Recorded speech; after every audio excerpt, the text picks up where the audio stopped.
Hi guys, तो अगर मेरे चैनल पर पहली बार आए हैं तो चैनल को सब्सक्राइब करना, बेल आइकन को दबा दें ताकि अगले वीडियो का नोटिफिकेशन आपको मिल जाए। तो आज हम लोग जानेंगे क्लास 10th के सामाजिक विज्ञान अर्थात इतिहास के सभी पहले चैप्टर का जितना भी ऑब्जेक्टिव प्रश्न है उसका हम लोग आंसर आज जानेंगे। तो चलते हैं, जानने की शुरुआत करते हैं कि किस प्रकार से और कौन कौन से प्रश्न हैं पहले चैप्टर में।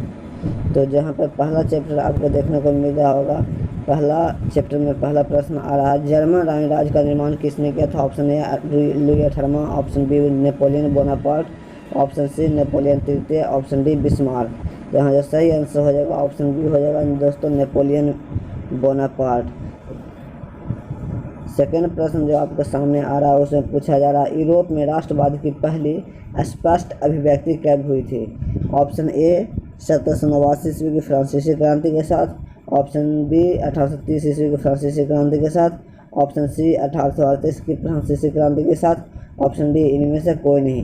तो यहाँ जो सही आंसर हो जाएगा ऑप्शन ए हो जाएगा दोस्तों, 1789 ईस्वी की फ्रांसीसी क्रांति के साथ। चलते हैं प्रश्न संख्या 3 में दोस्तों। प्रश्न संख्या 3 में पूछा जा रहा, यूरोप का मरीज किसे कहा जाता है? ऑप्शन ए फ्रांस को, ऑप्शन बी ऑस्ट्रिया को, ऑप्शन सी तुर्की को, ऑप्शन डी ब्रिटेन को। तो यहाँ पे जो सही आंसर हो जाएगा ऑप्शन सी हो जाएगा, तुर्की को। इसी प्रकार से चौथे प्रश्न की ओर चलते हैं। चौथा प्रश्न पूछा जा रहा है, मेटरनिक का पतन किस वर्ष हुआ था? मार्च 1848 ईस्वी में, ऑप्शन बी अप्रैल 1848 में, ऑप्शन सी मई 1848 में, ऑप्शन डी जून 1848 ईस्वी में। तो यहाँ पर जो सही आंसर हो जाएगा दोस्तों ऑप्शन सी हो जाएगा, मई 1848 ईस्वी में। इसी प्रकार से जो प्रश्न संख्या 5 आ रहा है दोस्तों, तो 5 में पूछा जा रहा है आपसे कि फ्रांस में किस शासक वंश की पुनः स्थापना वियना कांग्रेस के द्वारा की गई थी? ऑप्शन ए ऑस्ट्रिया वंश, ऑप्शन बी बुर्बो वंश, option C Habsburg, option D जारशाही। तो यहाँ जो सही आंसर हो जाएगा दोस्तों का ऑप्शन बी हो जाएगा, बुर्बो वंश की स्थापना की गई थी। प्रश्न संख्या 6 में पूछा जा रहा है दोस्तों, इटली एवं जर्मनी के एकीकरण के विरुद्ध निम्न में से कौन सा देश था? Option A Prussia, option B रूस, option C Austria, option D England. तो यहाँ जो सही आंसर हो जाएगा दोस्तों ऑप्शन सी हो जाएगा दोस्तों, ऑस्ट्रिया। चलते हैं प्रश्न संख्या 7 की ओर दोस्तों। प्रश्न संख्या 7 में पूछा जा रहा है, मेजनी का संबंध किस संगठन से था? ऑप्शन ए लाल सेना, ऑप्शन बी चेका, ऑप्शन सी लाल कुर्ती, ऑप्शन डी कार्बोनरी। तो यहाँ जो सही आंसर हो जाएगा दोस्तों ऑप्शन सी डी हो जाएगा दोस्तों, कार्बोनरी से थी, कार्बोनरी से। चलते हैं प्रश्न संख्या 8 की ओर दोस्तों। तो प्रश्न संख्या 8 में पूछा जा रहा है, जालबेरिन एक संस्था थी? ऑप्शन ए व्यापारियों की, ऑप्शन बी क्रांतिकारियों की, ऑप्शन सी बुद्धिजीवियों की, ऑप्शन डी सामंतों की। तो यहाँ जो सही आंसर हो गया दोस्तों ऑप्शन ए हो जाएगा, व्यापारियों की। प्रश्न संख्या 9 में पूछा जा रहा है, 1829 की एड्रियानोपल की संधि किस देश के साथ हुई थी? Option A Hungary, option B Turki, option C यूनान, ऑप्शन डी पोलैंड। तो यहाँ जो सही आंसर आपका चला जाएगा दोस्तों ऑप्शन बी के साथ चला जाएगा, तुर्की के साथ। चलते हैं प्रश्न संख्या 10 की ओर। तो प्रश्न संख्या 10 में पूछा जा रहा है, काउंट काबूर को विक्टर इमैनुअल ने किस पद पर नियुक्त किया था? ऑप्शन ए गृह मंत्री, ऑप्शन बी सेनापति, ऑप्शन सी फ्रांस का राजदूत, ऑप्शन डी प्रधानमंत्री। तो यहाँ जो सही आंसर हो जाएगा दोस्तों ऑप्शन डी हो जाएगा, प्रधानमंत्री पे। तो गैरिबाल्डी पेशे से क्या था? तो ऑप्शन ए नाविक था, ऑप्शन बी किसान था, ऑप्शन सी सैनिक था, ऑप्शन डी दार्शनिक था। तो यहाँ जो सही आंसर हो जाएगा दोस्तों, गैरिबाल्डी पेशे से नाविक था, ऑप्शन ए। चलते हैं प्रश्न संख्या 12 में दोस्तों। तो प्रश्न संख्या 12 में पूछा जा रहा है, इटली एवं जर्मनी के वर्तमान में किस महादेश के अंतर्गत आते हैं? ऑप्शन ए दक्षिण America, option B Europe, option C उत्तरी अमेरिका, ऑप्शन डी पश्चिमी एशिया। तो यहाँ जो सही आंसर हो जाएगा दोस्तों ऑप्शन बी हो जाएगा, यूरोप में। प्रश्न संख्या 13 में पूछा जा रहा है, रक्त एवं लौह की नीति का अवलंबन किसने किया था? Option A Hitler, option B William प्रथम, option C Bismarck, option D Mazzini. तो यहाँ जो सही आंसर आपका हो जाएगा दोस्तों ऑप्शन सी हो जाएगा, बिस्मार्क ने किया था लौह एवं रक्त की नीति का अवलंबन। प्रश्न संख्या 14 में पूछा जा रहा है, यूरोप वासियों के लिए किस देश का साहित्य एवं ज्ञान प्रेरणा का स्रोत रहा है? Option A Turki, option B England, option C Germany, option D यूनान। तो यहाँ जो सही आंसर हो जाएगा दोस्तों ऑप्शन डी हो जाएगा आपका, यूनान। प्रश्न संख्या 15 में पूछा जा रहा है, फ्रैंकफर्ट की संधि कब हुई थी?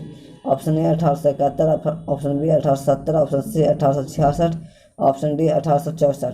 तो यहाँ जो सही आपका आंसर हो जाएगा दोस्तों ऑप्शन ए हो जाएगा 1871 ईस्वी में। प्रश्न संख्या 16 में पूछा जा रहा है किस युद्ध के बाद जर्मनी का एकीकरण पूरा हुआ था। ऑप्शन ए प्रसा डेनमार्क युद्ध, ऑप्शन बी सीडोन का युद्ध, ऑप्शन सी सिडोवा का युद्ध, ऑप्शन डी क्रीमिया का युद्ध। तो यहाँ जो सही आंसर हो जाएगा दोस्तों ऑप्शन बी हो जाएगा आपका सिडोन का युद्ध। प्रश्न संख्या 17 में पूछा जा रहा है यंग यूरोप की स्थापना किसने की थी। ऑप्शन ए काबूर ने, ऑप्शन बी बिस्मार्क ने, ऑप्शन सी मेजनी ने, ऑप्शन डी गरीबाल्डी ने। तो यहाँ पे जो सही आंसर हो जाएगा आपका ऑप्शन सी हो जाएगा मेजनी ने। दोस्तों यंग इटली की स्थापना किसने किया था। ऑप्शन ए गरीबाल्डी ने, ऑप्शन बी मेजनी ने, ऑप्शन सी बिस्मार्क ने, ऑप्शन डी काबूर ने। तो यहाँ जो सही आंसर हो जाएगा दोस्तों ऑप्शन बी हो जाएगा यंग इटली का स्थापना मेजनी ने किया था। चलते हैं दोस्तों प्रश्न संख्या 19 में। तो 19 में पूछा जा रहा है सिडोन का युद्ध कब हुआ था। ऑप्शन ए 1867 ईस्वी में, ऑप्शन बी 1868 ईस्वी में, ऑप्शन सी 1870 ईस्वी में, ऑप्शन डी 1871 ईस्वी में। तो यहाँ जो सही आंसर आपका हो जाएगा दोस्तों ऑप्शन सी हो जाएगा 1870 ईस्वी में। चलते हैं प्रश्न संख्या 20 में दोस्तों। तो प्रश्न संख्या 20 में पूछा जा रहा है आपसे सन 1870 में फ्रांस और पर्सा के बीच युद्ध कहाँ हुआ था। ऑप्शन ए सेडोन में, ऑप्शन बी सोडावा में, ऑप्शन सी साइडान इन में, ऑप्शन डी फ्रैंकफर्ट में। तो यहाँ जो सही आपका आंसर हो जाएगा दोस्तों ऑप्शन ए हो जाएगा सेडोन। तो प्रश्न संख्या 21 में पूछा जा रहा है वियना सम्मेलन किस वर्ष हुआ था। तो ऑप्शन ए 1815 ईस्वी में, ऑप्शन बी 1820 ईस्वी में, ऑप्शन सी 1825 ईस्वी में, ऑप्शन डी 1830 ईस्वी में। तो यहाँ पे आपका आंसर चला जाएगा ऑप्शन ए के साथ 1815 ईस्वी में। प्रश्न संख्या 22 में पूछा जा रहा है वियना किस देश की राजधानी है। ऑप्शन ए फ्रांस की, ऑप्शन बी इंग्लैंड की, ऑप्शन सी ऑस्ट्रिया की, ऑप्शन डी रूस की। तो यहाँ आपका सही आंसर हो जाएगा दोस्तों आपको ऑप्शन सी ऑस्ट्रिया की। प्रश्न संख्या 23 में पूछा जा रहा है क्रीमिया का युद्ध किस वर्ष हुआ था। 1854 ईस्वी में, ऑप्शन बी 1855 में, ऑप्शन सी 1856 में, ऑप्शन डी 1860 में। तो यहाँ जो आपका सही आंसर जाएगा वो ऑप्शन ए के साथ जाएगा 1854 ईस्वी में। राष्ट्रवाद की अवधारणा का जन्म किस घटना को से माना जाता है। ऑप्शन ए पुनः जागरण, ऑप्शन बी धर्म सुधार आंदोलन, ऑप्शन सी गौरवपूर्ण क्रांति, ऑप्शन डी फ्रांस की राज क्रांति। तो यहाँ पर आपकी सही आंसर हो जाएगा ऑप्शन डी के साथ चला जाएगा फ्रांस की क्रांति के साथ ही राष्ट्रवाद की अवधारणा को उजागर हुआ था। प्रश्न संख्या 25 में पूछा जा रहा है नेपोलियन संहिता किस वर्ष लागू की गई थी। ऑप्शन ए 1789 ईस्वी में, ऑप्शन बी 1791 ईस्वी में, ऑप्शन सी 1801 ईस्वी में, ऑप्शन डी 1804 ईस्वी में। तो यहाँ जो सही आपका आंसर होगा दोस्तों चला जाएगा आपका ऑप्शन डी के साथ 1804 ईस्वी में। प्रश्न संख्या 26 में पूछा जा रहा है वियना सम्मेलन का अध्यक्ष कौन था। Option A Napoleon Bonaparte, option B Louis 18वां, option C Charles Albert, option D Metternich. तो यहाँ जो सही आंसर हो जाएगा दोस्तों आपका ऑप्शन डी हो जाएगा मेटरनिक हो जाएगा। मेटरनिक व्यवस्था का उद्देश्य क्या था। 27 में पूछा जा रहा है गणतंत्रता की स्थापना, बी प्रजातंत्र की स्थापना, सी पुरातन व्यवस्था की पुनः स्थापना, ऑप्शन डी नेपोलियन की पुनः स्थापना करना। तो यहाँ जो आपका सही आंसर हो जाएगा दोस्तों पुरातन व्यवस्था की पुनः स्थापना करना। 28 में पूछा जा रहा है दोस्तों काउंट काबूर की मृत्यु किस वर्ष हुई थी। ऑप्शन ए 1800 में, ऑप्शन बी 1862 में, ऑप्शन सी 1864 ईस्वी में, ऑप्शन डी 1866 ईस्वी में। तो यहाँ जो सही आंसर हो जाएगा दोस्तों आपका ऑप्शन बी हो जाएगा 1862 ईस्वी में।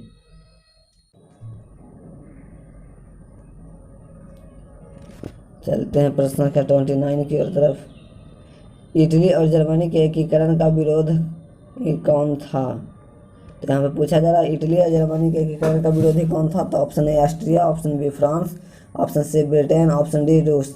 तो यहाँ जो सही आपका आंसर हो जाएगा दोस्तों ऑप्शन ए हो जाएगा ऑस्ट्रिया। प्रश्न संख्या 30 में पूछा जा रहा है जर्मनी का एकीकरण किस वर्ष पूर्ण हुआ था। ऑप्शन ए 1866 में, ऑप्शन बी 1864 में, ऑप्शन सी 1870 में, ऑप्शन डी 1871 में। तो जर्मनी के एकीकरण 1871 ईस्वी में पूरा हुआ था। लाल कुर्ती और 31 में पूछा जा रहा है लाल कुर्ती का गठन किसने किया था। ऑप्शन ए मेजनी ने, ऑप्शन बी काबूर ने, ऑप्शन सी गैरीबाल्डी ने, ऑप्शन डी बिस्मार्क ने। तो यहाँ आपका सही आंसर हो जाएगा ऑप्शन सी गैरीबाल्डी ने। प्रश्न संख्या 32 में पूछा जा रहा है जालवे राइन संघ की स्थापना किस वर्ष हुआ था? 1830 ईस्वी में, B option A 1830, option B 1832, option C 1834, option D 1836। तो यहाँ पे जो सही आपका आंसर होगा ऑप्शन सी के साथ जाएगा 1834 ईस्वी में। प्रश्न संख्या 33 में पूछा जा रहा है गॉस्टिन की संधि किस वर्ष हुई? ऑप्शन ए 1864 में, ऑप्शन बी 1865 में, ऑप्शन सी 1866 में, ऑप्शन डी 1870 में।